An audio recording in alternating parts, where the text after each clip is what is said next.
Hi, I'm Enda Cunningham from Tribune.ie, here with a look at some of the stories we've got for you in this week's Galway CIty Tribune. The homelessness problem in the city has reached crisis point, with a new report confirming a surge in the numbers of Galway families sleeping in hostels, hotels and B&Bs. The City Council's latest housing report shows that a hidden homelessness is becoming more prevalent, whereby individuals and families with young children are forced into temporary and emergency accommodation. A file looks set to be prepared for the Director of Public Prosecutions in the coming months in relation to the tragic death of a 3-year-old boy in a city office building a year ago. Little Solomon Ceramican was crushed to death in the lift shaft of the Heinz building on St. Augustine Street. Concerns have been raised about the proposed amalgamation of the Mercy and Presentation secondary schools in the city.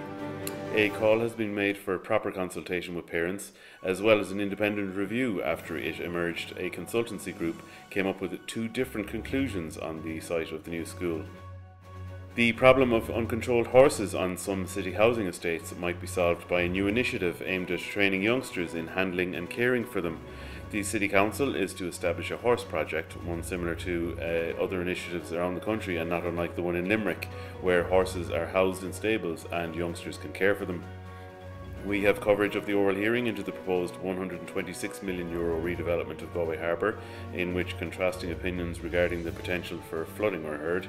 There are lots of photos from the 2015 Anthony Ryan's Communion Fashion Wear event and from the Dream Wedding Fair in Leisureland.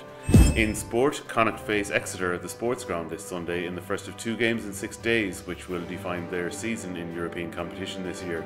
Hibs have bowed out of the FAI Junior Cup after a controversial penalty. And Galwegians got back to winning ways after a run of poor results over Christmas following an encounter with UL Bohemians, while Corinthians have slipped to the bottom of the table. So we've got all that and much more in this week's paper. We're in shops from early Friday morning or to buy online at Tribune.ie, where you can also download our app and get a free 7-day trial.